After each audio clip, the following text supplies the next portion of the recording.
Final Word with Nelson Jordan. I'm Chris Nelson. I have an outstanding episode lined up for you all today. If you haven't already subscribed to our YouTube page, please go ahead and do so. That way you can catch up on all of our previous content so you're familiar with us and what we have going on, and get acquainted with Nelson and I. Follow us on our social media so you can check in with what's going on and what Nelson and I have out there for you, and listen to us wherever you get your podcasts. If you're those who prefer to listen over watching, we get that. Not everybody wants to check out our ugly mugs. Today we are going to be doing our college football week 3 shout-outs and call-outs, our Redzone review talking the Sunday afternoon slate of week 2 games across the NFL, and we will be talking about the Sunday night football game in which the Minnesota Vikings defeated the Atlanta Falcons 22-6, as well as the Manchester Derby. So Nelson, we're going to start off with our week 3 college football shout-outs and call-outs. Let's go ahead and dive right in. So, shout out Ty Simpson and Ryan Williams, quarterback and wide receiver, Alabama. Outstanding performances in what was a beatdown of Wisconsin once again. Absolutely dominated. What we expect from those guys, phenomenal performances. Shout out Georgia Tech, beating Clemson on a walk-off field goal. Big time win, ended a 9-game losing streak to Clemson that transpired over the past 10 years. I know a lot of those fans in Atlanta felt like finally. But hey, I will tell you, I said all offseason when I saw that Clemson schedule, I knew it was coming. Call out Penn State betting backers. That may have been the worst backdoor cover of all time. On the final play of the game, what amounts to a Hail Mary touchdown, dude is rolling out of the pocket, falling out of bounds like he's Josh Allen, lofts it across his body, across the field. The big no-no for quarterbacks, back of the end zone. Receiver somehow miraculously catches the ball falling out of bounds, gets his feet in. Touchdown, avoid the shutout and cover the spread. That's a brutal one, rough one to lose. We'll let the best, like Scott Van Pelt on his bad beats, handle that in more depth, but that's a tough one, guys. Call out Tennessee. Horrible late game execution. I get it, you're down your top 2 cornerbacks, both starting outside cornerbacks. You're at a disadvantage as is, but you had the game won. On the final 2 drives of regulation, you had a false start on both. On the first one, you wind up in a 3rd and 6. Now, who knows how things transpire after the false start if it still leads to that same situation. But there's potential there. You wind up in a 4th and 6. You wind up in a 4th and short. You might go for that. You might wind up scoring a touchdown. That ultimately would have iced the game. We don't know what would have transpired, but they kicked the field goal. Next drive, they decide to settle for the field goal, ultimately, and they have the false start, and instead of running another play, attempting to gain more yardage, not to mention, you can't have the false start, backs them up, they tread out the kicker, misses it way wide right, just completely chokes. Tennessee choked overall. I mean, prior to that, in the possession in between with Georgia, on the 2-point conversion, they completely blew the coverage. It was wide open, no one's covering him. Easy for Georgia to convert that. I mean, they just blew the game, and then we had to suffer through the terrible overtime rules, and ultimately Georgia wins for their 9th straight win in that series. I mean, you just let down those fans, Tennessee. Let those fans. I do have to shout out real quick. I have to shout out Kirby Smart. What a coach Kirby Smart is. We have to give Kirby Smart his flowers. That guy can really coach some football. Go ahead, Nelson. I'm sorry. Let me respond real quick. I mean, I was giving Kirby Smart his flowers with our first episode of the Power Ranking, so let's not forget that, number 1. Number 2, I completely agree with you. I think Tennessee completely botched up that last drive to attempt for the game-winning field goal. I don't understand. You have Georgia literally on their heels. You're essentially moving the ball downfield. Why not keep attacking and score the touchdown and write these guys off and don't even give them a chance? Make your mark. Make your statement that hey, we're going to take no more losses to Georgia. It's now your 9th straight loss because you literally became conservative, just as you said, and you lost the game. Congratulations. You played yourself like DJ Khaled would say. You let them off the hook. Yeah, absolutely. And let them off the hook. I think more of that infamous Denny Green press conference after when he was with the Cardinals in 2006 after that Monday night meltdown loss to the Bears. But yeah, that's where my mind goes with that. We let them off the hook. Classic press conference. They should have won. They should have won. That's a throwback to go look up, guys. I know I'm sure you've all already seen it. We know how diehard fans you are that tune into us, but that's a fun one to revisit. But Nelson, you're absolutely right, and be more aggressive. You hear me say that so often. For those of you who stay tuned into us with this podcast, you hear me say it so often. Be more aggressive. I am all about an aggressive approach. This conservative play calling stuff constantly backfires. It just doesn't work. So just take the aggressive approach and go for it. Go get the points. No, But you're yeah. good. You're good. Yeah. No, hey, I hear you coming from that. Listen, we could do a whole segment, a multiple hour long segment on that game alone. I mean, it was a lot. Right. But absolutely, guys. At the same time, though, what a day of college football we had on Saturday, by the way. What a lot of weekend good we had of games. football. It was outstanding. Great So at the games. same time that was going on, almost simultaneously, we had another overtime game. Disney must have been out of their minds with joy on that one. ABC and ESPN getting these with the backyard brawl that was being played in Morgantown. And listen, shout out West Virginia. I mean, they were up 14-3. They had an interception in the end zone, and it looked great. And Pitt's star running back had gone out, which is unfortunate for Pitt. And I know you Pitt fans are sitting there like, if he doesn't get hurt, we know how good he is. We would have won the game, and you're probably right. But at the same time, that's not a West Virginia, and they may do with what happened. But credit to Pitt for this part. They rallied off 21 and answer and are thinking, if not for that interception in the end zone, if we get at least a field goal there, we've got this thing. But hey, West Virginia battled back. They're down 10. They got it to overtime, and they won the game in overtime. Outstanding job. Small call out on Pitt taking the sack in overtime. And then the receiver, the tight end, is wide open. And yes, he's a big tight end. He's probably slow. West Virginia defenders, it looks like a clear path to the first down marker. I believe it was a 4th and 20.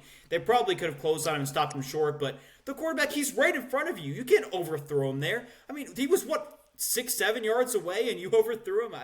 Come on. That's the issue with Eli Holstein, by the way. I've watched this guy play a decent amount, and the stats always look great, but it's a product of the offense. He's very inaccurate. Decision-making is poor. Awareness is poor. For another time. Call out Arch Manning. You want to talk about inaccuracy? Man, Arch Manning, you don't have to watch the highlights. 10 straight incompletions, 11 for 25 overall. That's an embarrassing performance. Find a way to connect with your receivers. Your job when you throw the ball is to actually complete the passes, Arch Manning. Wow.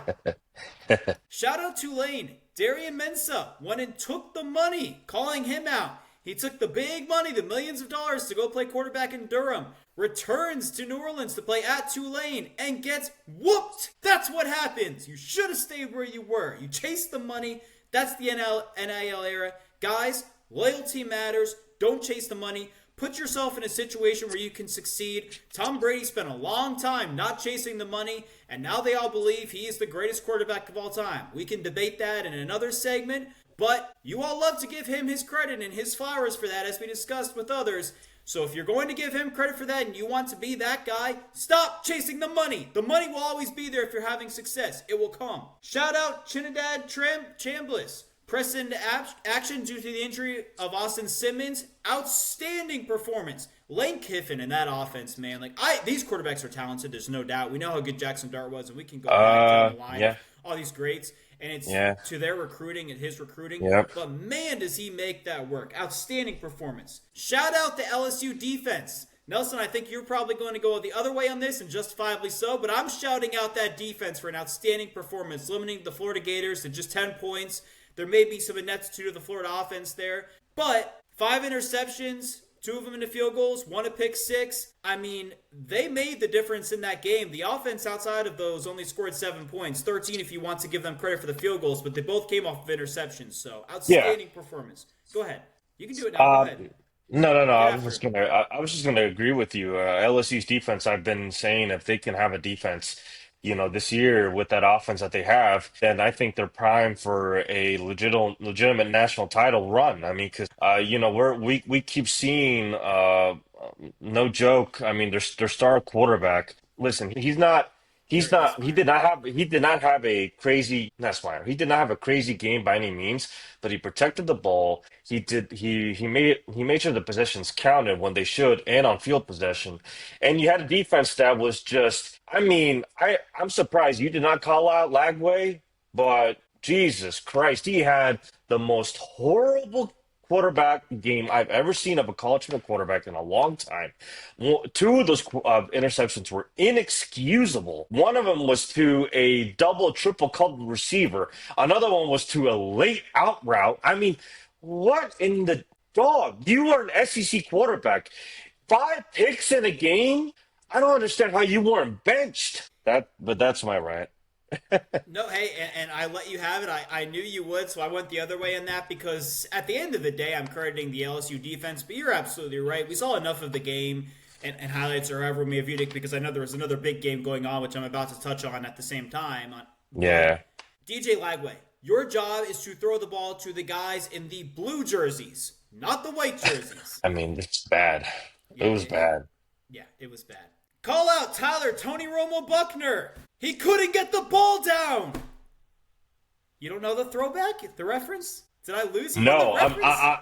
I'm not catching it. So no. The Notre Dame backup quarterback is the holder, not in this case old school. Remember old school back in the day in 2006, Tony Romo started the season in '06 as the backup quarterback to Drew Okay. Bledsoe, and then he became the starter at halftime of the Monday night game against the Panthers, I believe. I think he threw 3 interceptions in the second half, but then Tony Romo started the final 10 games that season, I believe, and was great. And they Okay. were in the playoffs playing Seattle. Yeah, I And remember the Chiefs kicked Seattle the game. go-ahead field goal, and Romo infamously, as Al Michaels called it, can't get the ball down, and then, yeah, they lost the Okay. game. Not. Yeah, I get it. Buckner on the extra point after they scored the go-ahead touchdown couldn't get the ball down, Tony Romo-esque, and it was the same situation. To pick it up just like Tony Romo tried to run, and it was a disaster. They don't get the extra point. Texas Yeah. A&M, comes down and scores the other way. They do make the extra point, and there's their difference in the game. So he literally cost Notre Dame the game on their home field against a team they beat on the road last season. And, I mean, we know how valuable every single game is in college football. There's only 12 regular season games. For Notre Dame, they're not in a conference. So that's all you get is those 12 games for your resume for Yeah. the Not good. postseason. And Not so, good. yeah, every loss is killer. So Mhm. that's all I had on mine, Nelson. Your turn, man. What you got for us?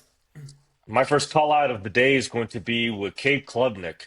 You are proving everybody who voted for you to be the top Heisman quarterback going forward. Well, you've all turned them into fools because your performances the last 3 games have been horrendous. I've And been if hard on anything, him from you've the been, jump. well, not you, but I'm talking about everybody else who's been Yeah, literally on them. So yeah. listen, you've had these slow starts, and specifically with the Georgia Tech game. I mean, that was your chance to basically shine and say, hey, you know what? I'm going to put Clemson back on the map, and I'm going to take this team, and I'm going to win this game in Atlanta when all eyes are on essentially the ACC. And you pull off what? I mean, it's you cannot be a Heisman quarterback and have 3 consecutive games of this magnitude. My second call out, Marcus Freeman. What is wrong with your defense? I get it. Your defense was able to make a pick six, another key interception, a couple of sacks, but to let their starting running back have 3 touchdowns on your defense. What is wrong with you? And I will give a shout out to Le'Veon Moss. 3 touchdowns. He had a heck of a game. Are we Holy not going to smokes. talk about the receiver for Texas A&M who deserves a shout I, out on his own, but also I'm a I'm I criticism am of I am Notre I am Dame's getting to defense? that. Okay, I am okay. I am getting I am I mean, getting to that. tackling, I guys. I am getting to that. But I Okay, also want to okay. send big prayer. I want to send big prayers out to Brian Anderson because that was scary as heck.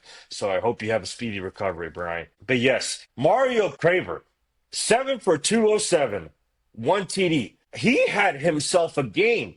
I mean, this guy was the best player on the field all game long. I remember he had to bring the Texas A&M all the way down to the end of the field. I think it was like a 40, 50, 60 yard crossing pattern, big play by him. And their quarterback, Marcel Correct. Reed, have a game. No, 360 yards, two no, touchdowns. no. Hey, you listen, you can't deny he had 17 some. for 37. Just because you're clutch and have a game-winning touchdown drive and pass, nope. It takes 17 for 37, nope. well, he can hate all he wants, but it does take a quarterback to get the ball to the receiver. So I'm Marcel hating.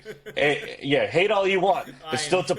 still to play at South Bend in front of that crowd on Saturday night. Good job for you, Marcel Reed, and hate all you want. Continue, Chris. Um, and I want to piggyback off of what Chris said about Trinidad Chambliss. To be in that moment, in that spotlight, to perform the way that you did, I'm piggybacking. Listen, Absolutely, please do. we don't know how long Austin Simmons may be potentially out, and I'm going to say this is an extension of an olive tree. Well, I'm not going to lie. Lane Kiffin, is this a little bit of controversial that maybe you knew something about your star quarterback? You didn't report it on the injury report, and yet the day before the game, now you want to place him as questionable? Something is just iffy about that. But the fact that still Chambliss was able to come in, do what he did. And listen, if he plays the next 2, 3 games while we have Austin Simmons sit behind, there might be some QB controversy because Chambliss was out of his mind. And I've yet to see a quarterback with his speed play at that level. I mean, to be thrusted and have a game. I mean, way to go, Trinidad Chambliss. Can I, And can I then interject for a moment here? go ahead, by all means. So I have two things. First of all, Austin Simmons not only dressed, but he actually came into the game and threw a touchdown pass at one point. But he hobbled off the field. I mean, he was hurt. Yeah, he was hurt. It's a bum ankle. Yes. My other thing is be careful with that type of speculation. We see so many instances in which they want to create these quarterback controversies. These coaching staffs go through camp with these quarterbacks and know who their guy is, who their top option is. I'm not saying they always get it right, but I think Lane Kiffin has a proven track record at this point in time of the coach he is. Oftentimes, having that one big game has a lot more to do with the opponent than it does the actual caliber of the quarterback. Sometimes those quarterbacks, when they go against tougher opponents, not to take away from Arkansas, but to be fair, they go against tougher defenses, they struggle mightily, whereas the guy who did earn the job in camp doesn't quite to the same extent. So just be careful with that. We saw last year at Texas, and look at Arch Manning. Look, to be clear, I mean, if you have an Austin Simmons that's hurt and you have Chambliss that is performing very well, you want to keep the raw bowling and protecting your star quarterback. Now, granted, I get it. You don't want to go for so long. But if he's on rhythm and he's doing well, I mean, you don't want to kind of take away from the offense, especially it's humming. So that's my only asterisk to it. It's not degrading Chambliss at all. I think he's a special player behind, obviously, Austin Simmons. And I think they're clearly, Ole Miss, they are a quarterback factory at this point. So they're in good hands for the next year or two and so on down forth. But I want to go on to my next and final call out. Thank you, Virginia Tech, for firing Brent Pry. And I hope you're next to athletic director Whit Babcock. The way that this program has been functioning now for so long, it is, I mean, for all of us in Virginia who have been Virginia Tech fans since the days of Michael Vick, Marcus Vick, Logan Thomas, all of these quarterbacks, and the pedigree, which has been Beamer Ball, to have suffered to the point where the last several years, the last several years, ODU has been giving you a whooping every single time you've all played. How embarrassing is that? How embarrassing is ODU, yeah, who is in a class underneath you, and yet they ran 28 points against you before, hey, let's pump the brakes. Then, Virginia Tech, let's come in and make this a little game on the scoreboard. No, they poured 45 points on them. 45. That is shameful for Virginia Tech football. What was it? It is 31-0 embarrassing. in the second half? And listen, I'm telling you, with Babcock, if you are not next to get cut, I'm telling you, all Virginia Tech alumni, the fan base, we're going to start to officially close the door and not look back until serious changes are made. Because this is utter embarrassing for all Hokie Nation. So, embarrassing. Can I chime in here? No, go ahead. Because you know me, I have the misfortune of being a lifelong ACC guy. So I have been very familiar with Virginia Tech over the past more than 20 years now since they joined the ACC back in 2004. Yep. At the time, that felt like a solid move. In the long term, that looks like one of the worst decisions the ACC made, and that's saying something because the ACC has made countless horrible decisions, which is going to lead to their demise. Too many. As Too we many. have said on this podcast. How many times did I say I did not think Brent Pry was the guy? I mean, how many times have you heard me say that on this podcast and behind the scenes before we started doing this, you and I? I mean, he was a horrible coach from the jump. I just don't get why they kept him around. I don't understand why they hired him in the first place. Not that he wasn't a good defensive coordinator at Penn State, and obviously Manny Diaz managed to have some success. We'll see. You can pump the brakes on that one. But I say that because Manny Diaz was the next defensive coordinator at Penn State. But Virginia Tech as a program, and you're sitting there telling me, oh, the poor fan base, poor fan base. Nelson, I'm going to be real with you. As a fan of another ACC team, I have long hated the Virginia Tech fans, and I know I'm not alone in this. First of all, Virginia Tech is one of only two power conference programs that's never won a championship, a national championship in a team sport along with Kansas State. That's embarrassing and pathetic. You have no room as a Virginia Tech fan, not you, but the Virginia Tech fans, to say anything when that is the case. Win a national championship, just one in any team sport, and then you can talk. But they run their mouths. I mean, you watch games in those stadiums, both in football and in basketball in Castle Coliseum, and they are so obnoxious. But the moment the teams get down big, whatever sport it is, they are out the door. And there's just a bunch of empty seats, more empty than filled. It's embarrassing. I mean, I have no respect for that fan base and that program, and they almost deserve this. Don't be a Virginia Tech fan, guys. Do not be a Virginia Tech fan. Don't raise your kids to have to root for your Thanksgiving dinner. That's all I got on that. Yeah, so that ends it for me, but I'm hoping, like I said, Virginia Tech just, comes back somewhat better. Rumors are already starting to circulate, but we're not here to talk rumors. But if I did have a wish, well, especially with that way NIL is and everything, well, maybe you do bring in a Michael Vick and a D'Angelo Hall. Well, listen, if you are talking NIL and you are trying to bring better players, because Tech hasn't even had good athletes in the sport since. So anything, right? But it's just a rumor. It's all talk. It's all I talk. get it. But I yeah, get it. Michael Vick is a big name, but D'Angelo Hall to me is almost the equivalent, just because you mentioned him, of Deshaun Foster, which we once talk about coaches who just got fired after the first 3 games. His alma mater, UCLA, made him the head coach, and they just fired him after a 0-3 start with UCLA after they brought in Nico Iamaleava, the highly touted yeah, quarterback, which, yeah. to be fair, he always, and we talked about this before, he felt a bit overhyped. And first of all, I don't understand why you're firing a coach after 3 games, even if you lose all 3. It's crazy to me. It's bonkers. I mean, you chose to bring these coaches in for the season, and if you are so ready to fire them after 3 games, then they should not have been the coach in the first place. I'm just throwing it out there. I mean, we're doing a poor job, these athletic directors. You guys are doing a poor job. I know that times have changed. These general managers are coming in now. There's a lot of uncertainty and trying to figure out how to navigate it, but you're doing a poor job, and so there needs to be a call out there. And unrelated, I want to throw in one last thing, because you mentioned the great performance by the Texas A&M wide receiver. We had an even better one from the Tennessee wide receiver, but we can't shout him out because his team cost him that. We would be giving him a shout out, but can't shout out a guy for losing. He lost the game, and that's on Tennessee. It was just terrible. And it does have to be said, we called out Josh Heupel a little bit. Josh Heupel had a great game plan and did a good job for most of the game. He just squandered it at the end. But we'll move on. As I said earlier, we could go for days. Let's talk about the Manchester Derby, for what there may be to say about that, because it was Manchester City 3-0 over Manchester United. Nelson, you have your thoughts first. Well, when we initially talked about this was going to be a topic of discussion. I quickly had a statement to say, well, this is most likely not going to be a game, and that's exactly what it was. Man U, for the last couple of decades, has not performed well or up to expectations by any of the Reds and their fan base, because Alex Ferguson had them being a top 4 team in the EPL, if not the best team in the EPL for many, many years in his coaching span. And ever since, with all the hires, the different ones, especially with the last couple of ones, that kind of been a joke as well. I mean, listen, Man U they just not have been a great functional organization, and that starts from top down with their owners. So to see this game, yes, it's the Manchester Derby.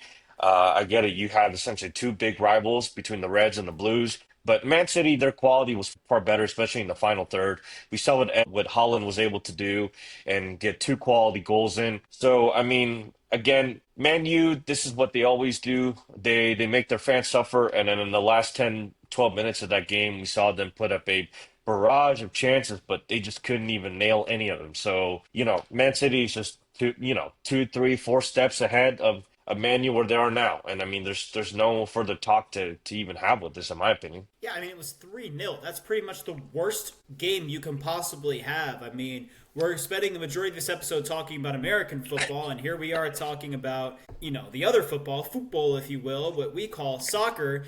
And there just wasn't much to see, and it actually should have been 4-0. Holland should have had a hat trick, but he blew. Yeah, he missed one. Another easy goal. Yeah, off the inside. He missed one. Yep, you're right. Yeah. Yep. Yeah. And you talked about the final 10 to 12 minutes. I haven't even seen the last 10 to 12 minutes. Once 1 p.m. hit, I switched over to watch NFL. I was done. I wasn't watching anymore. It became 3-0 shortly after that, and there was just nothing to see. I mean, I was glad for the real football to start. I'd seen enough. Manu was putting on the pressure the last 10 minutes. They could have They were down easily 3-0. scored. They And could have, then, well, yeah, but they had the ball and they could have had at least three, four quality chances. I can't tell you how many chances that it was outside the post or the goalie had it saved. They had quality chances, but that's Manu for you in a nutshell. This is what they do. I mean, I hate to say this for Manu fans, but let's be honest. You guys were in a match with Grisby Town, which is four levels below you, and you guys lost them on penalty kicks. I know, it was embarrassing.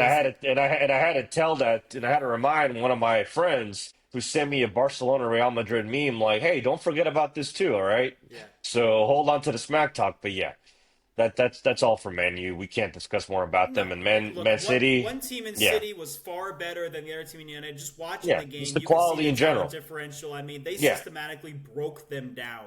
It yeah, was just it yeah, was bad. exactly, Moving exactly. on to our red zone review, discussing the Sunday afternoon NFL slate of games for Week 2. All right, so Jacksonville at Cincinnati, the Bengals with 31-27 win. Nelson, your thoughts? So Jackson with Cincinnati, this was a heck of a shootout for the 1 o'clock window.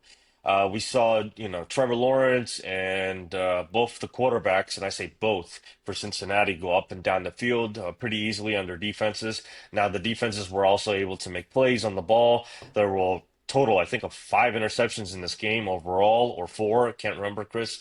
But listen, Cincinnati, they survived this game. They stole it at the gun essentially with Jake Browning coming in for injured Joe Burrow, and hopefully Joe Burrow recovers quickly and is able to come back at the end of the season. But it's I think highly the season is unlikely. over. Yeah. Yeah, highly unlikely. But listen, Browning is not a bad quarterback, but let's see how long he can hold up for the Cincinnati Bengals. Otherwise, they're going to be in another again in the market for another QB temporarily. Zach Taylor, listen, you got to figure it out with the offensive line. That offensive line is got as many holes as Swiss cheese. I mean, it's His terrible. his whole Ja- tenure has been that way. Jamar Chase, you had a heck of a game, even with both quarterbacks, especially with Browning. I mean, he had a heck of a game, man. 165 yards to the TD, amazing. Trevor Lawrence, I love that Trevor Lawrence was able to, have a little feud with Liam Cohen, with marching down the field and trying to get a bigger lead on the Cincinnati Bengals. If you remember that, it was literally the NFL and CBS camera was showing that, and it was just amazing. Trevor Lawrence is brushing him off and Liam Cohen like, what the F? So it was pretty cool with that. But Trevor Lawrence had a great game. I love what Liam Cohen did with the whole offense. All the wide receivers were being used. It was crazy. I love Tootin. Tootin, that amazing catch he had for a touchdown drive. That was crazy in itself. But listen, Zach Taylor, end of story. You gotta fix this O-line. Otherwise, I just don't know how your Bengals overall are even gonna last the season.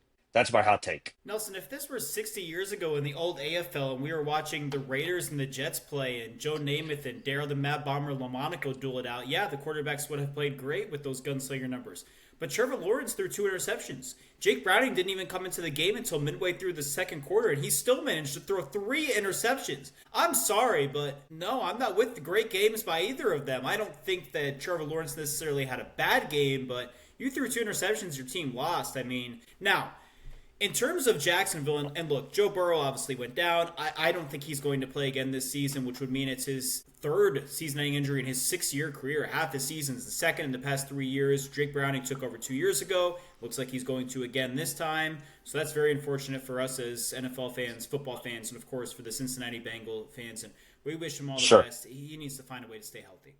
sure. That aside, the Bengals needed, really quick, the Bengals needed to catch some breaks, and they did. De'Ami Brown had a touchdown catch early in the game, but later on, he dropped a touchdown pass, and ultimately, that cost the Jaguars the game. That was the difference in the game right there. And then Brian Thomas Jr. dropped a pass that would have been for a first down. They get no points out of it. They turn it over on downs. Those two drop passes cost the Jaguars the game. And again, the Bengals, the other team, drops passes late in the game that would have won them the game and get away with it and drive down the field and win. And credit to Jake Browning for that final drive through the two touchdown passes, and then he came down, led him down the field, and got the quarterback sneak from the inch-yard line, essentially, in the final seconds to win it. It was a very exciting game. The drops aside, the injury aside. I'm sorry, Nelson. Go ahead. No, you're good. I just want to say these two things, and no, I don't necessarily need a response back to it.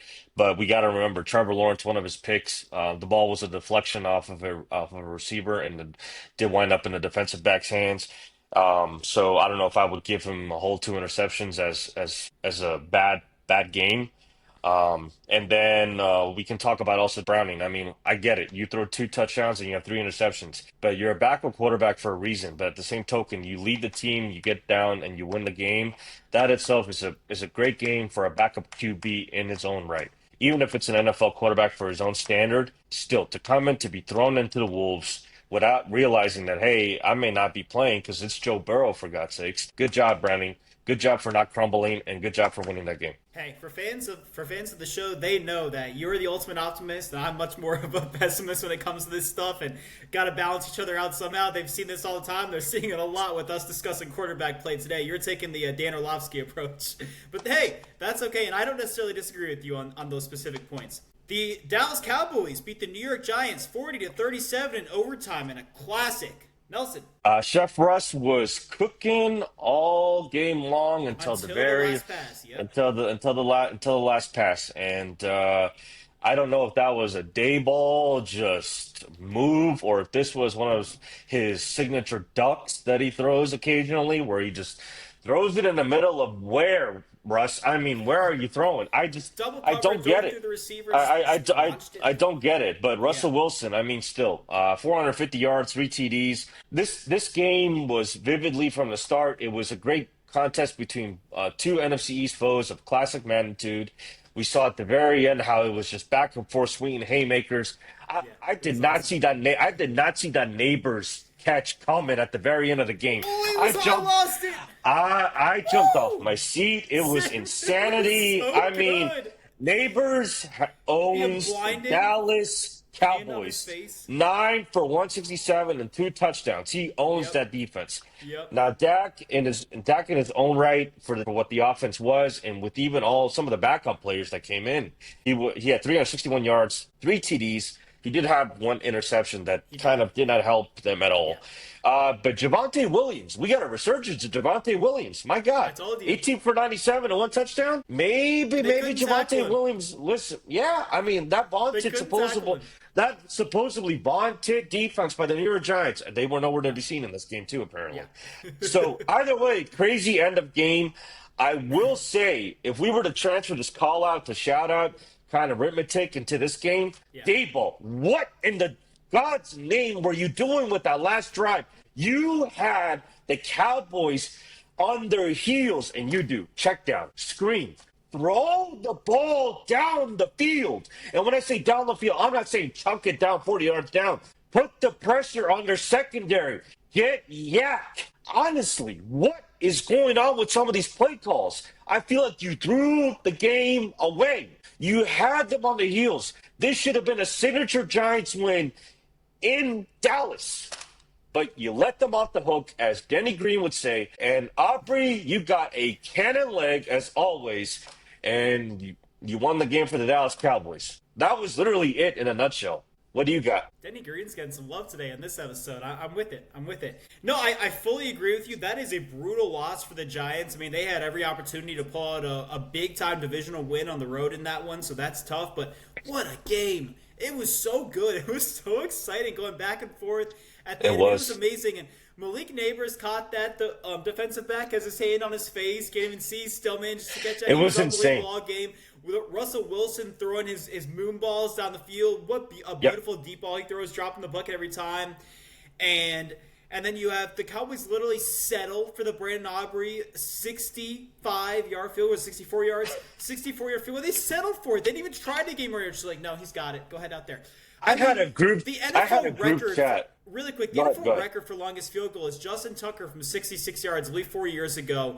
And then Brandon Aubrey is the only kicker, if I'm not mistaken, NFL history to make a 65-yard field goal. So 64 yards is tied for the third longest field goal in NFL history. And they settled for it like it was nothing, and they were right. Go ahead. I mean, we saw Brandon Aubrey make a 70-yard in preseason. Let's not forget that. And I was literally in the group chat with my friends. I was literally telling them, "Oh, the Giants got this." Oh, wait a minute, I forgot they got Brandon Aubrey. F my life, I forgot. And listen, I'm not saying that because I'm hating on the Dallas Cowboys.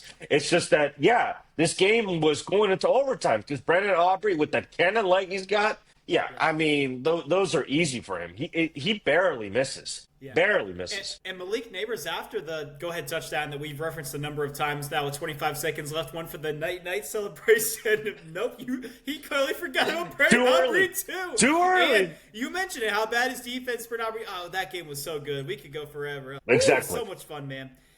Yep. The Detroit Lions beat the Chicago Bears 52-21, and Ben Johnson's return to Detroit. Your thoughts, your takeaways? Dan Campbell really did stick it up where it doesn't belong, apparently, to, to Chicago and his former OC, right? So, He was booed listen, entering the stadium by the fans. listen, I mean, is it true that they ran up the score? I don't know. Dan Campbell's Dan Campbell, and he's going to play to the final Yeah, whistle. I'm That's not just the with way that. he is. I would But like for them to run either the score. but either way, listen, Goff might be player of the week for the NFC. 5 touchdowns, 334. He Exceptional. went off. Amon-Ra went off. 9 for 115 and Exceptional. 3 touchdowns. I Yeah. mean, clearly he was pissed off from the last game. Jamison Williams was pissed off. 2 for 108 and 1 touchdown. 8 kills. And Gibbs, 11 for 94 and 1 touchdown. I mean, that offense was pissed off from losing to Green Bay, and they took it out on their former OC. Yeah. And Isaac Tesla, shout out again, and I called it, and had then we another talked about outstanding it. catch. This After the Hall of guy, Fame this game we guy, did. if his Madden specialty catch rating doesn't go up, I'm gonna be pissed because it's crazy. Second game in a row, one-handed, Yeah, one-handed. spectacular. And they And followed that it up he- with an Amon-Ra St. Brown touchdown on a quick route with 2 seconds left in the half. I just all around It's- it was an incredible performance. Yeah, Imagine it if was they just- had their perennial All-Pro center Frank Ragnow, how bad that could have been. Oh, Just think about that for a moment. yeah, absolutely, absolutely. I mean, that's a scary thought. And the former right guard too. I mean, shoot. I mean, you never know. But either Yeah. way, that Detroit defense too. Caleb, he was seeing ghosts by literally second half. He was throwing interceptions. He wasn't getting the ball to where it needed to go.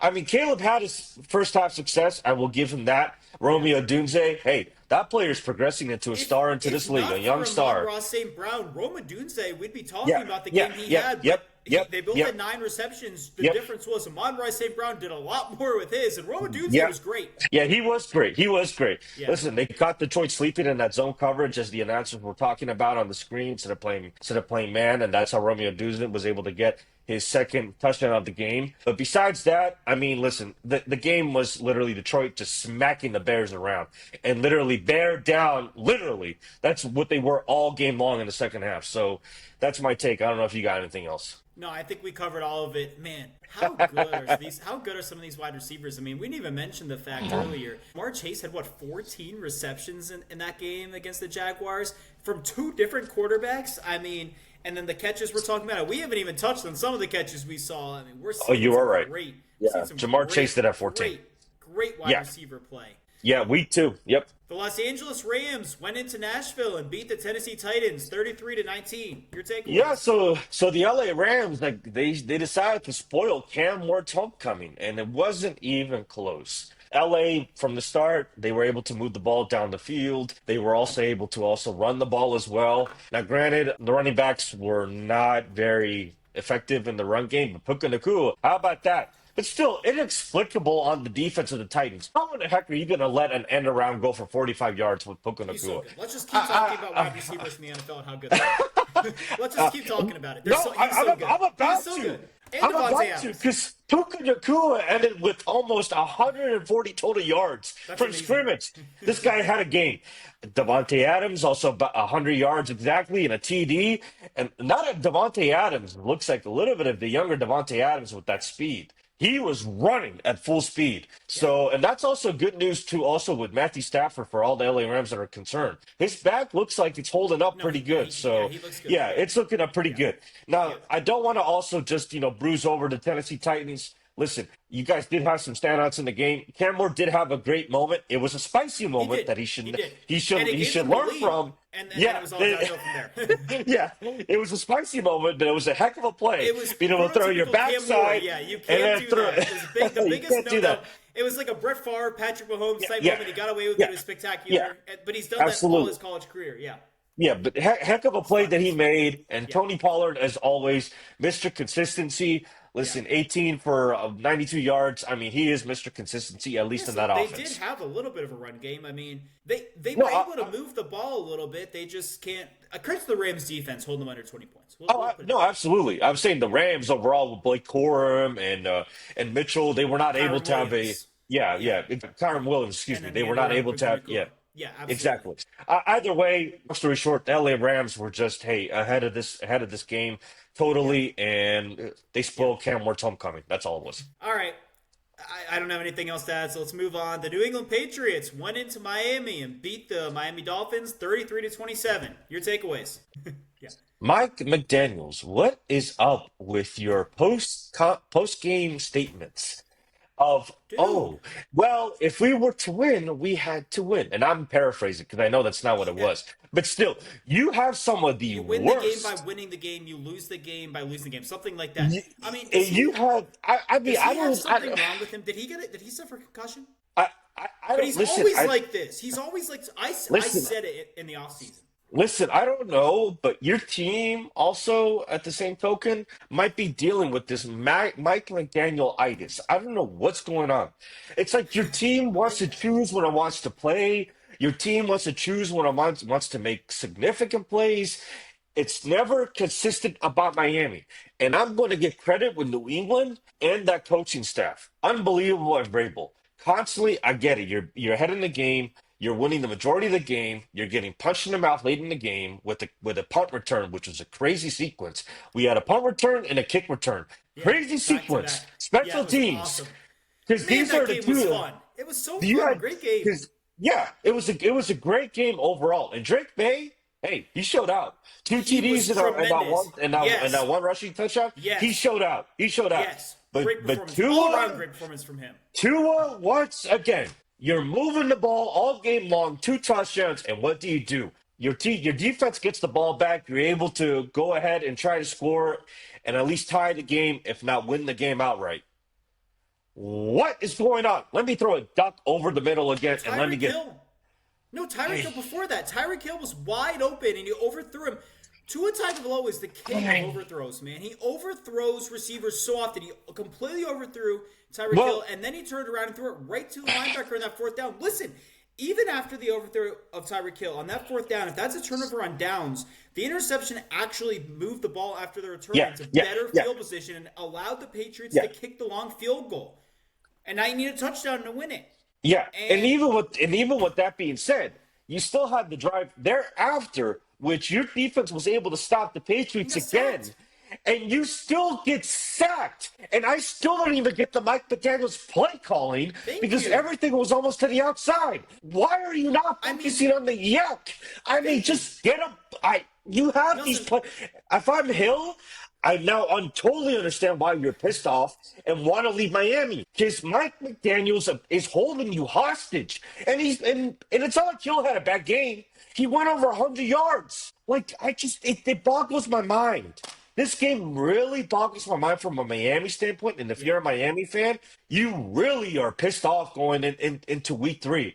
Because you guys shouldn't be 0-3, or excuse me, 0-2. You guys should have won that game against New England, even if it was a close game. And New England should have gone back home 0-2. But like Denny Green, you let them off the hook. Yeah, that's my take. I mean, no, I got you. And it ended up, they had the ball inside the 30. They wound up with a 4th and 12, and then Tua Tagovailoa gets sacked again. I mean, that defensive end sacked him. That was the 2nd time, and he's known for getting the ball out so quickly. This Mike McDaniel offense with Tua Tagovailoa get the ball out quickly. Clearly not. And I get it's a 4th and 12, so you have to get the receivers on the field to be able to pick it up. But I mean, it's just the offensive line was terrible. The ball is not coming out quickly. It's supposed to. They're not establishing the run game. Devon Achane struggled, but you don't give him enough carries to establish anything anyway. He's great in the receiving game.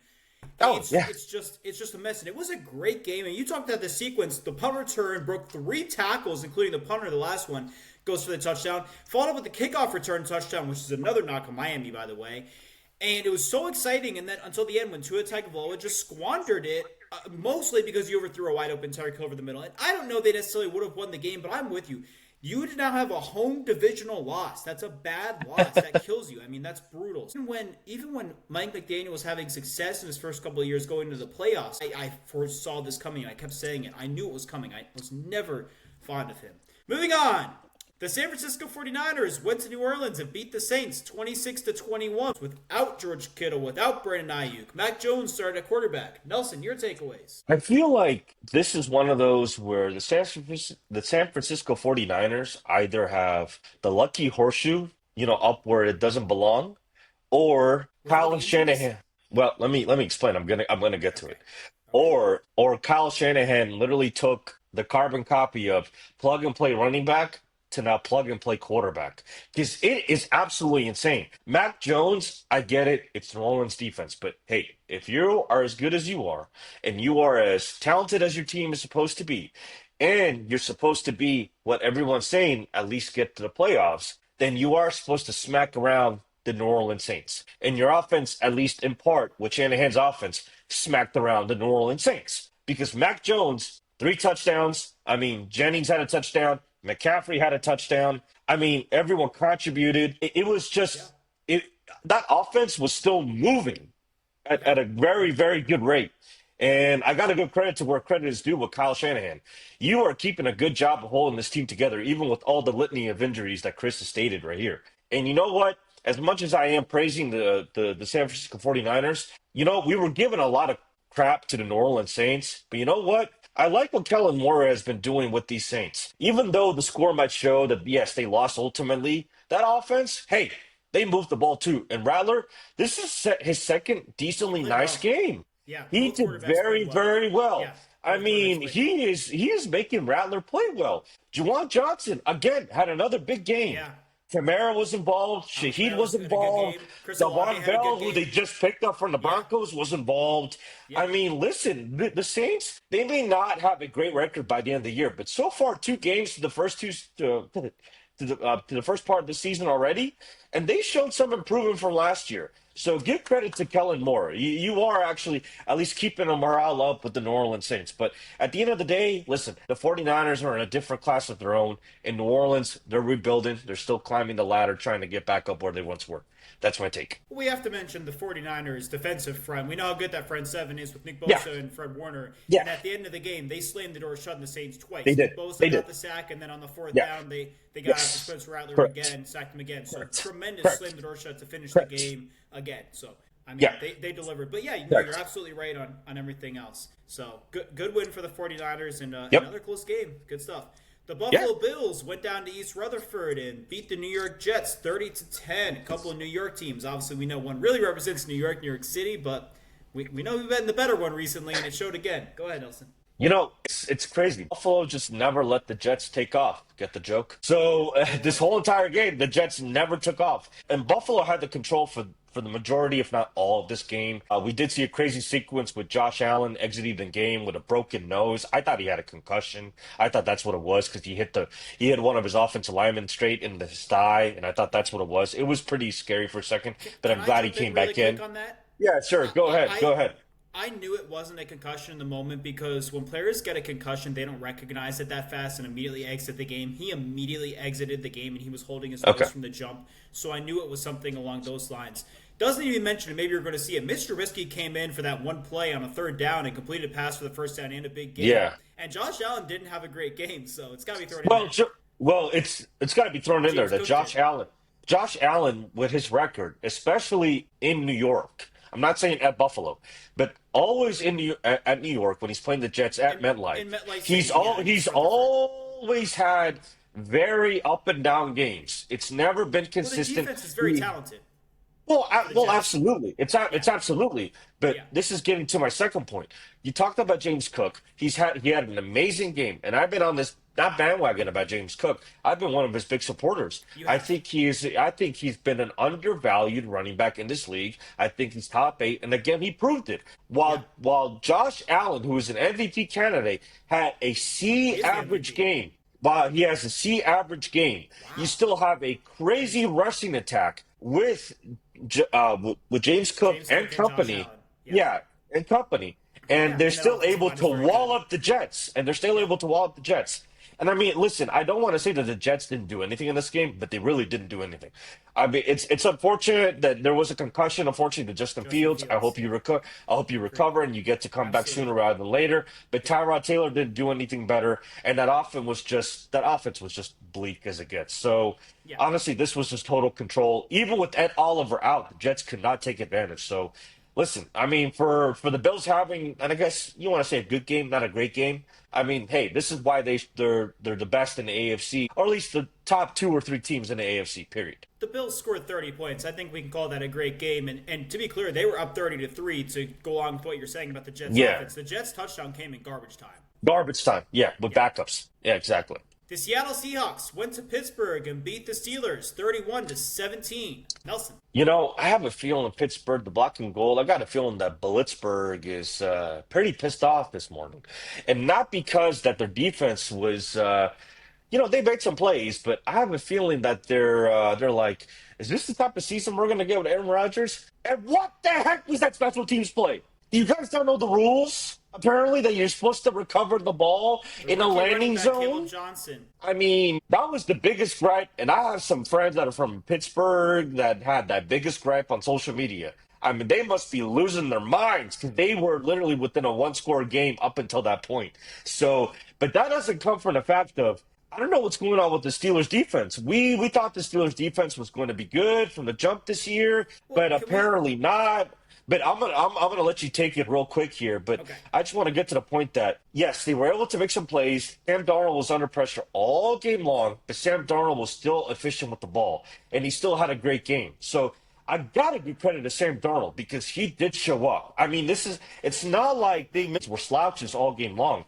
I mean, he did have a really nice throw to one of their third or fourth wide receivers on the depth chart. If I Yeah. recall correctly, do you Young remember? receiver I out think it there. was Horton. I Horton, Yes, right? yes, Horton. Horton was Correct. Yeah. Horton was the Yeah, name. Yeah, young exactly, guy. Yeah. He had a exactly. touchdown So, catch. Wide I open. mean, exactly. So, and Kenneth Walker too, amazing game, Yeah. 105 yards and a touchdown.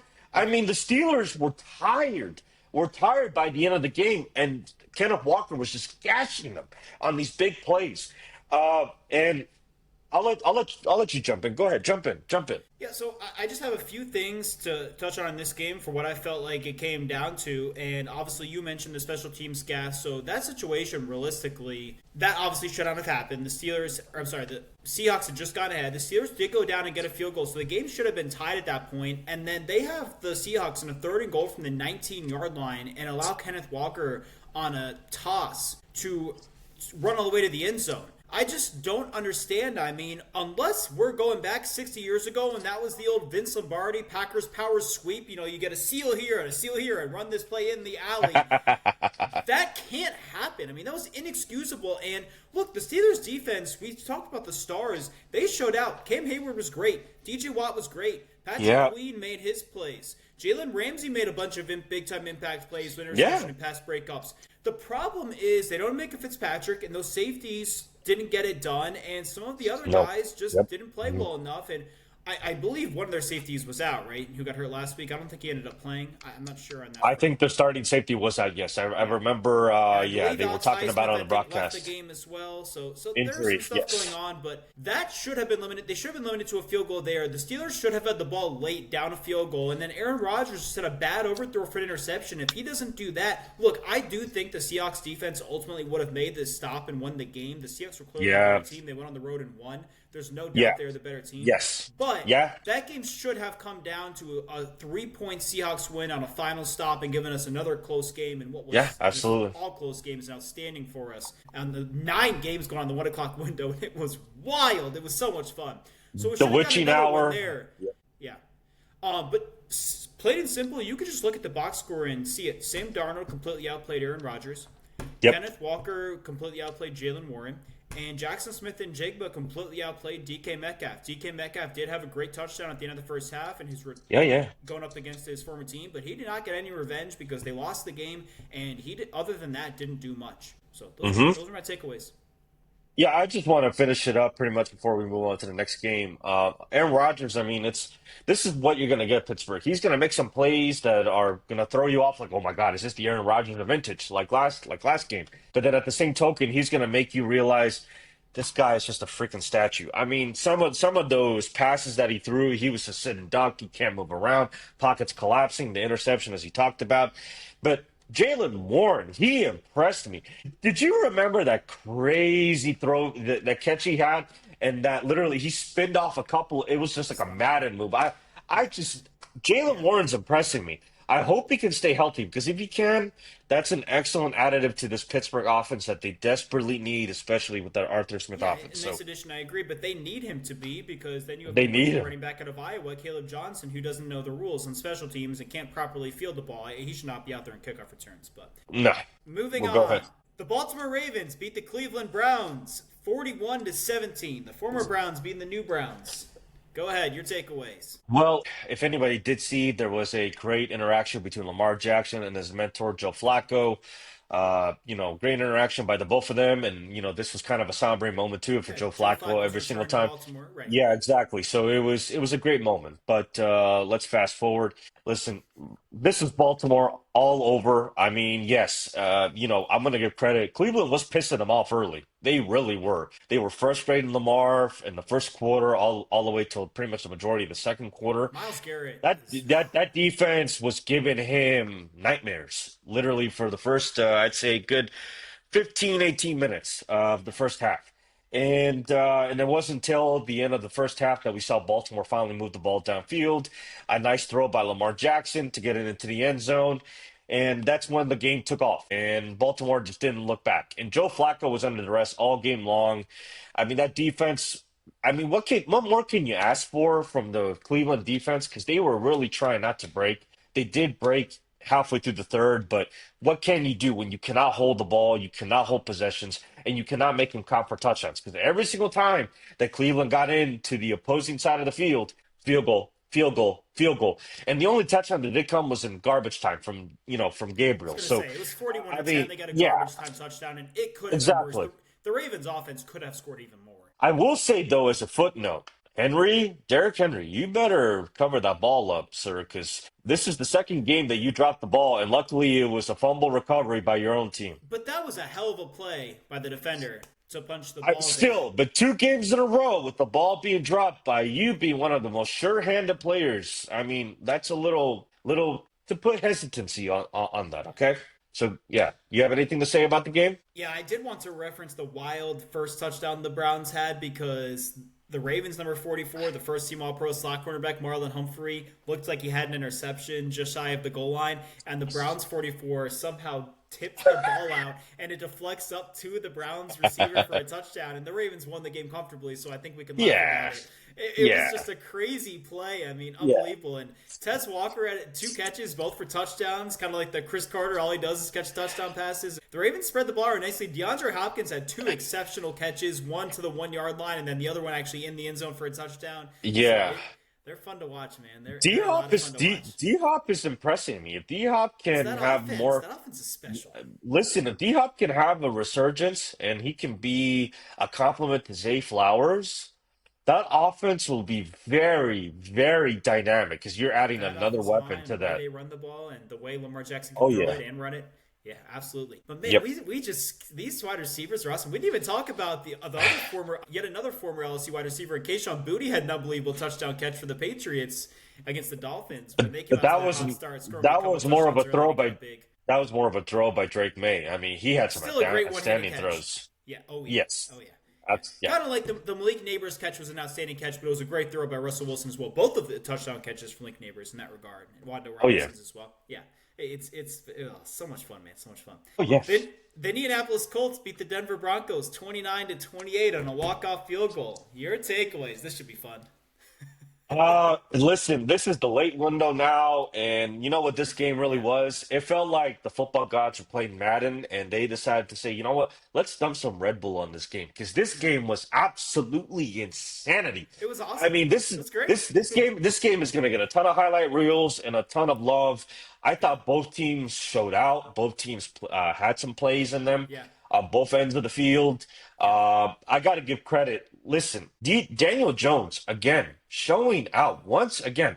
I understand that there's going to be a lot of hard critics, but this is the second game in a row in this Indianapolis offense, which I'm actually starting to like. He went for over 300 through the air, one touchdown, two touchdowns on the ground, and Jonathan Taylor had himself a game. I love what this offense is doing. This offense is using the skill sets that everyone has. And with Daniel Jones, if he's able to continuously push the ball down the field, not play behind the sticks, I think this offense can be really scary. And especially if you're not having to essentially abuse Jonathan Taylor's touches and keep him fresh late in the games when the defense is worn down. I mean, we Yeah. saw him break off to get it down to where they were able to have, I think it was on the last possession, correct me if I'm wrong, Chris, a 50 yard I know the run you're talking about. I think it scamper may have been a little bit or a earlier, 50 but yard run around the same time. scamper. Yeah. Yeah. And Yeah, it was, can I add something really quick? yeah, go ahead, please. Please. Correct me if I'm wrong here, but these two teams played last year in Denver, right? And that was the game when Jonathan Taylor had the long touchdown run, but he dropped the ball just before he crossed the goal line, and it Yeah. ended up being a touchback, and that cost the Colts the game. The Colts, if he Yeah. scores that touchdown, they would Yeah. have won the game. They actually Yeah. outplayed the Broncos. So Yeah. nice kind of get back game for him Yeah. in this one this season now, Yeah. and ultimately they did get the win. So I just wanted to throw that in Yeah. there. And I also want to throw this too. Excellent offensive line gameplay by the Indianapolis Colts for keeping Daniel Jones off of pressure, Yeah, being Quentin able to Nelson, man, he's make so good. gaping holes for Jonathan Taylor and all the other runners. I mean, you have a legit front seven in the Denver Broncos that is known to terrorize offensive lines, and they held them to almost practically nothing all game long. Yeah, and Both hey, really quick, I think Chris Ballard did a tremendous job because, I mean, you talk about a team like the Philadelphia Eagles replacing Jason Kelsey, the Detroit Lions are not doing it with Frank Ragnow. The Colts, not to that level, but they lost their center in Ryan Kelly, who's now the yes, Minnesota yes, Vikings. yes, And, I mean, you're talking a guy who prior to last season made the Pro Bowl almost every year as a former All Pro, so they replaced him, and look what they're doing. So that needs to be shouted out, Chris Ballard, in that regard. Sorry, go ahead. oh, absolutely. So as much as we focused on the Indianapolis Colts, the Denver Broncos, listen, Bo Nix, you had a better game from the last game you had. I thought you made some really nice throws, especially into the end zone. Three touchdowns, over 200 in the air. I thought your running backs also they contributed fairly well. Troy Franklin is an emerging star in this league, and Sean Payton is loving Played some very Troy well. Franklin. I mean, 8 for Former 89 and a teammates, him and Bo touchdown. Nix at Oregon. Listen, I mean this could listen. Indianapolis versus the Denver Broncos. This could be, and I honestly might put my hand on it. This could be a rematch in the postseason between these two teams, and I would love seeing this.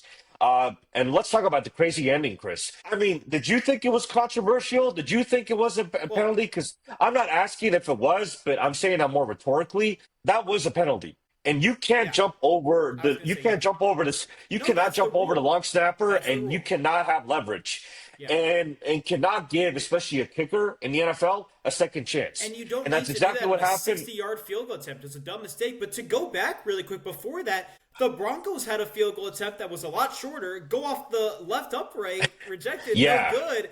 And that Yeah. allowed the Colts to be in position to attempt Sean a Payton game-winning was field goal pissed. they ultimately got. And then you have leverage. And that's just a tough loss for the Broncos. It needs to be mentioned that Travarius Ward was out for the Colts, who's an all-pro talent at cornerback. So, good home win for the Colts. I mean, give them credit. But I agree with you. You can't have a leverage penalty there and make it a 45-yard field goal. I mean, it was just, what a huge mistake. And then, Oh, obviously, absolutely. you have to make that field goal. Just crazy kickers. Because he Oh yeah. missed it, the 60-yarder way wide right. And there wasn't like the leverage resulted in pressure forcing him to miss a way wide right. It was a 60-yard field goal attempt. So, I mean, listen, football is the NFL, right? It all comes down to one, two, three plays. And good win for at the the end of the Colts. day, if Daniel Jones can keep this up and if the Colts can have they can keep progressing with their defense, listen, I might take back what I said about Houston, and I might literally say the Colts might win this division. I know it's only 2 games so far, but hey, the Colts have been impressive so far, and I got to give them praise. Got to give them praise.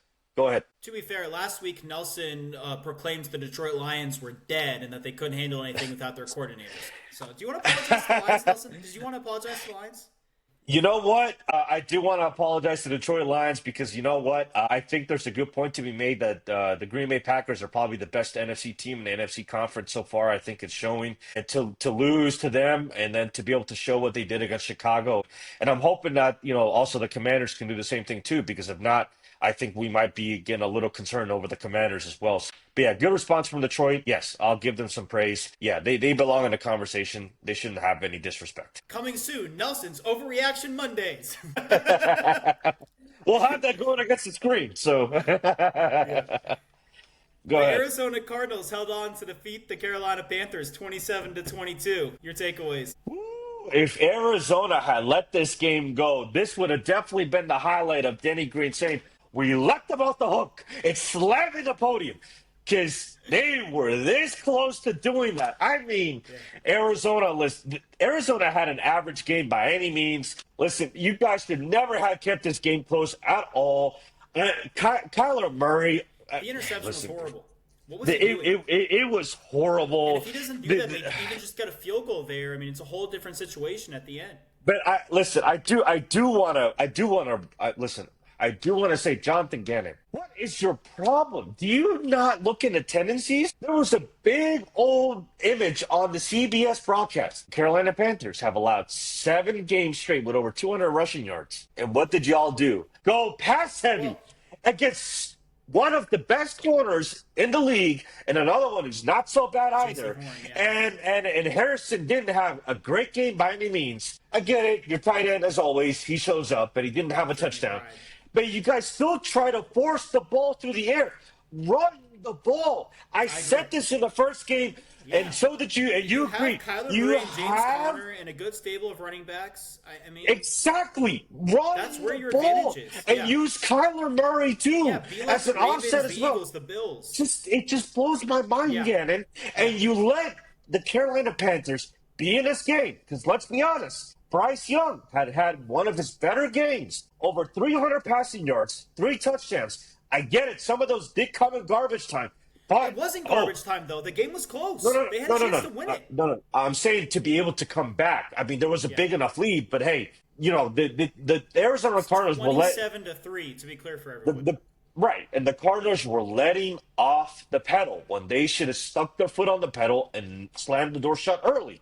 But no, you let a touchdown pass to Chuba Hubbard, then you also let another touchdown pass. No, now it's a game. Why? Because now the Carolina Panthers do an onside kick, which rarely should happen, and they apparently. Actually recovered it, yeah. And they recovered it. That's awesome. And next thing you know, I'm looking at the screen like, screw the Philly and Kansas City game. Let me put the Carolina and Arizona game on the big screen. Credit to Redzone for not spending all the time focusing on the Super Bowl rematch and on the game of the week, more on the other 2 games, which kicked off at 4:05. Exactly, were closer games. They were close games. But where I am very, very frustrated with is Canales. You have the Cardinals on the ropes. Everything's going to be deep on a 2 deep coverage. Everything's open underneath. What's with the play calling to let me throw it deep? Let me throw it deep. You have timeouts too. Why are you going for the deep shot? Move the ball closer. Get to within range where you can use the entirety of the field to throw into the end zone. I didn't get that. Bryce Young was tired. He couldn't throw the ball. He got sacked, and that's how the game ended by Calais Campbell. That just made me scratch my head. You had all this momentum, and you did not execute properly. Yeah.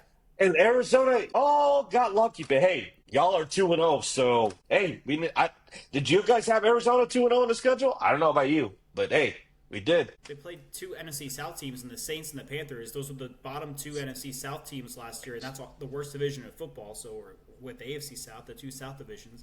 So I guess we did. I mean, we did talk favorably about Arizona. So wasn't that those 2 teams played last year, right? And the Panthers beat the Cardinals in overtime. Chuba Hubbard had a great game, capped off with the game-winning touchdown in overtime. And if I remember right, the Cardinals were banged up, had a lot of guys out with injury, guys, and then they also made a bunch of mistakes in the game to kind of allow that to happen. So it was a bit of a revenge game in that regard and get back at it. Yeah. Yeah, I was surprised they were up 27-3. I mean, because Derek Brown, the former Pro Bowl defensive tackle for the Panthers, didn't play in that game last year. They yeah, obviously had him. So, but it started off early with the first two possessions for the Cardinals. You had yeah, the forced fumble where they got pressure on Kyler yeah. Murray and recovered it for a touchdown, almost like a holy roller situation. It was crazy. And they came back and had the interception that led to a field goal to put them up 10-0 and ultimately went up 27-3. They were dominating. But if not for that start for the Panthers, they may have won. They also went for Right. two twice and failed both Yeah, times. yep, If they yep. just convert once or even kick the extra points, which made sense, they did in the situations. A little bit different there as well. I mean, they lost by 5. Yep, They would have been able to kick a field goal and tie, yep. which they were getting close to range. So some little things there. But I do think that the Cardinals at home, good win for them. They were able to get it done. But as I mentioned, the interception from Kyler Murray was off. I don't know what he was doing forcing that ball, having it tip. It It was made you just a horrible scratch your play. head, man. And Made you head it's scratch just your the head. little things like that. But credit to the Panthers for the way that they came back and fought back and just kept it rolling. I mean, down 24 points and you're failing on the 2-point conversion attempt, so it winds up being what amounts to a 4-possession game. Yeah. And you wind up having a chance at the end to win it. It was crazy. It was awesome. Yeah, I mean, as a Carolina fan, you're not necessarily pissed off at your team because they showed better in the second game. So, I mean, hey, that's a good way to keep moving towards the season. So, yeah, Yeah, and after that rough start with Bryce Young with the 2 turnovers, lost fumble, and interception, which were both caused by pressure, he bounced yeah, back and had a great game the rest of the way. So, yeah. Super Bowl rematch: the Philadelphia Eagles went to Kansas City and beat the Chiefs 20-17. Your takeaways? Ah, man, this game had me snoozing. I listen, no disrespect to the Kansas City Chiefs and Philadelphia Eagles because I got some questions about you even after this game. This was a defensive battle from the start. There were a lot of hard hits, a lot of hard hits. Kansas City was definitely pissed off from the Super Bowl loss, and Philadelphia is always, hey, they're playing bully football. So this game really didn't jump off the screen not until the second half, if you will. We saw Patrick Mahomes. He made a really great effort to scramble and get the touchdown as well. He was also able to throw a late touchdown pass all the way to Thornton. one of the receive. Yep, Thornton. yep, exactly. Thornton. He's a They were able burner. to. Yeah, and he missed the big, Quinion and Mitchell.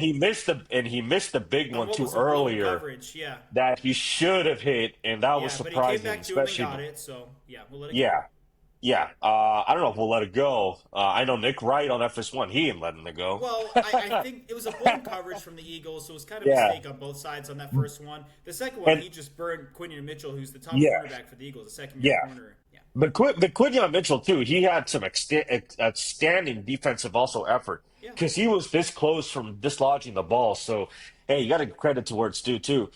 Philadelphia, look, I am getting tired of the way y'all play. It is making me pissed off. You guys have some thoroughbreds in AJ Brown and also Devontae Smith. Less than 100 yards passing. No, What gives? 101. 101, just over 100. Okay, okay, 101, whatever. But still, I mean, Hey, it man, they is. won. They won the I game. mean, still, I'm with either it. way, Nelson, if I'm a fan of a team, I want us to run the ball until the opposing defense stops it because when you throw the ball, the old quote from the old Ohio State coach, 3 things can happen and 2 of them are bad. So if they can't stop the run, keep doing it, and that also allows you to use I, play action. It I, gets you I, one-on-one coverage on the outside. I, There's so many benefits to that. I, Play I field will, position, you have a dominant defense. I mean, it works. They I win. will, I will, I will make two remarks to end it right here. Well, 3. I'll make one about KC. KC, I think you guys are in trouble. Your offensive line clearly shows that there is a lot of moving pieces, and Mahomes is not getting help in the run game whatsoever. Figure that out, or you guys could wind up being under 500 through halfway through the season. And second of all, Philadelphia, I think you guys are playing a brand of football that nobody else is playing. But to piggyback off from my last remark, Okay. I think you guys are becoming Kansas City of last year. And let me say this why. You guys could have lost the previous game if essentially we had CD Lamb catch the balls that he was supposed to.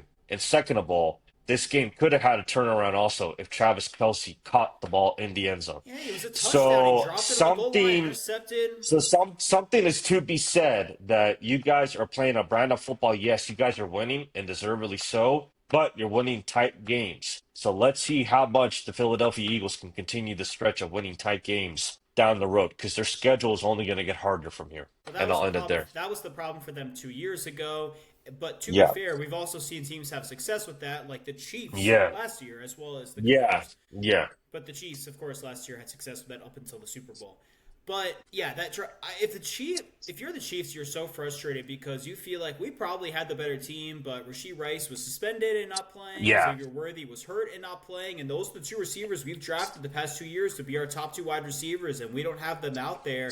And yet we only lose the game by a field goal. Travis Kelce drops the ball on the goal line, which would have been a touchdown. It's deflected and intercepted. We lose by 3 points. So I'm not saying the Eagles wouldn't have won regardless of all the circumstances. And they went on the road in one of the loudest stadiums in the league and got it done. But on the whole, I mean, that is a very frustrating loss for the Kansas City Chiefs. There's no doubt about it. So, But moving on, the Sunday Night Football game. The Atlanta Falcons went to Minneapolis and beat the Minnesota Vikings 22-6.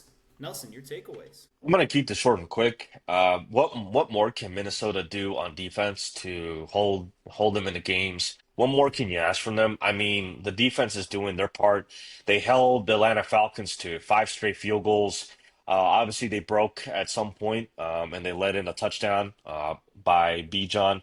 So this, honestly, I feel bad for all the Vikings fans just because, I mean, you guys did have a great year last year, and I know, Chris, you were definitely high on them, but that offensive line, their injuries are really taking a toll. You lose your starting center, you don't have Darisaw out there, and your backup to Darisaw just got hurt as well. I Yeah, mean, he you can concussion in the barely, third quarter yeah, last week. And yeah, I Ryan Kelly, mean, this you center, have, went out, and Jordan right. Addison is suspended and not playing. Right. So you have all these factors, and that offense cannot get going. And I thought we were going to see a proactiveness of where you're going to get your receivers in space, give them the ball. But I think Kevin O'Connell needs to really figure it out where he's got to simplify this offense in order for them to get moving. Because now JJ McCarthy is out for the next game. So this does not look good for Minnesota going forward. In Atlanta, great win on the road. You guys lost to Tampa the first round, but great win on the road. I thought Bijan Robinson had an excellent game. I thought they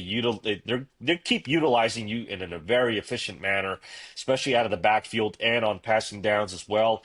We're seeing a great uprising climb now. Also, we got to give it also to their tight end, Kyle Pitts. So this is the second consecutive game that he's also been proactively in this offense, and I love where this offense is going. Now, granted, we did not see a great game by Penix by any means. The offense stalled out in the red zone, as I was saying many times. But still, I think the Atlanta Falcons are going to give the NFC South a run for their money if they continue this upward climb. So that's my take. Yeah, so starting with the Minnesota Vikings, the home team, I know they lost the game, but we mentioned about the guys they didn't have on offense. It is notable that their defense obviously gave up 22 points, which isn't great, but it did seem like they allowed the late touchdown. Prior to that, they limited the Falcons to what maybe could have been 6 field goal attempts and a total of 18 points. But they're missing 4 starters on defense, including their all-pro outside linebacker, Andrew Van Ginkel, and still able to do that. So Yeah. that's a tough situation to be in, and a ton of credit to Brian Flores, and maybe some of that too in the part of the Falcons offense. Although that 1-2 punch of Bijan Robinson and Tyler Algier running the football for the Falcons, tremendous. It was a good performance from the Falcons offense. Couldn't stop the run game. You mentioned Bijan Robinson, some plays as a receiver as well. Oh, yeah. Michael Penix Jr. doing a not a great game, but a good job of going through his progressions, getting the ball out quickly, making accurate throws, getting the ball to the man. Enough in the passing game to allow that run game to get it done and the defense to control the game. But even before those 2 offensive linemen went out, and only got worse after they did as the game progressed and we got later into the game, the Falcons' pressure was relentless on J.J. McCarthy all night long. They couldn't stop it. They couldn't run the ball. 6x. Couldn't run the ball. And J.J. McCarthy played poorly. I mean, it was not a good performance at all. Obviously, the pressure contributed to that. He never looked comfortable, but he played poorly. Plain and simple. So it's a poor performance. Credit to the Falcons defense for limiting them to just a couple field goals and keeping them out of the end zone, 6 total points, shutting them out in the second half. I mean, that looks like a throwback from the Falcons to almost 50 years ago, the old Grits Blitz defense. You probably don't know that one.